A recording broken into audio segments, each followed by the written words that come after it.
this is Jennifer Schaefer, People's Realtor of Colorado, coming to you this week with a new video on Robert Greene's 7th law of power. Always get others to do the work, but always take credit. And of course, this sounds very conniving and manipulative and underhanded, and it can be if you use it in the wrong way, but it's also the reason why people hire realtors in the first place.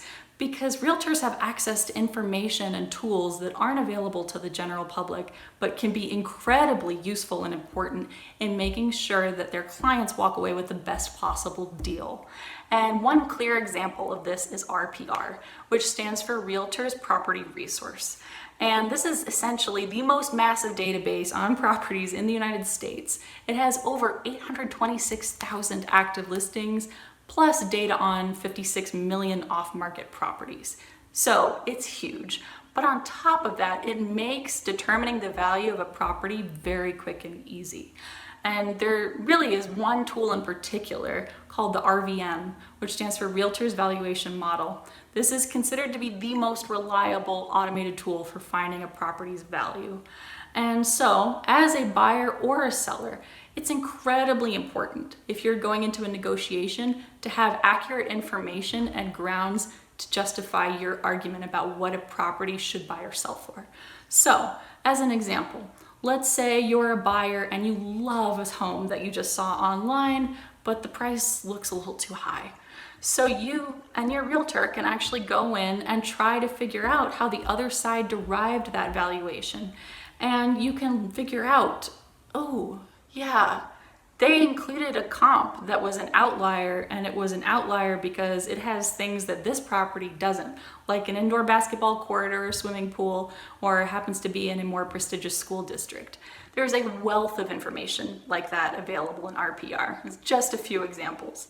And so then, as a buyer, you can actually go back with your realtor and your agent, say, listen, buyer, seller, this is awesome, great property. We love it, we'd like to buy it, but you have overestimated the value.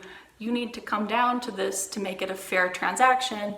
And if they don't have other buyers, they're gonna be a lot more receptive to that argument. And so it can actually keep everybody realistic.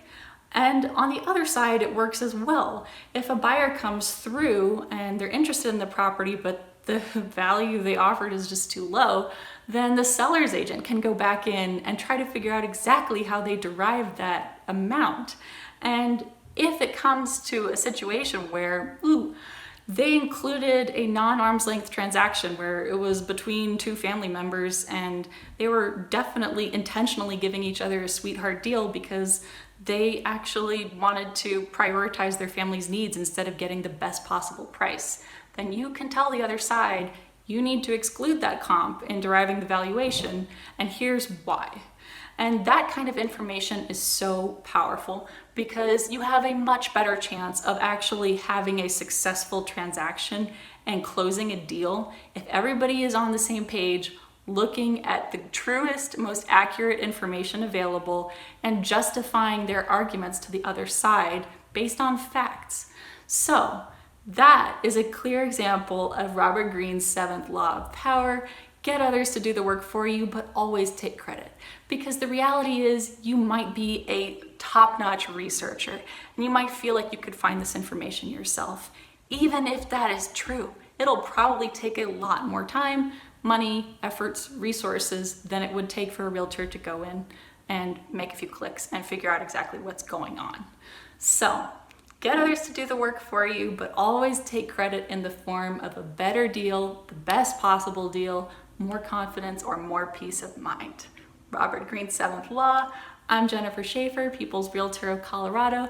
If you like this video, please like, subscribe, and let me know in the comments if you think there's another video on real estate that I should make. Otherwise, take care, and if you are buying or selling property in the state of Colorado, please feel free to reach out to me through my website or my social media, which are linked in the description below. Take care, and I look forward to seeing you in the next episode. Bye-bye.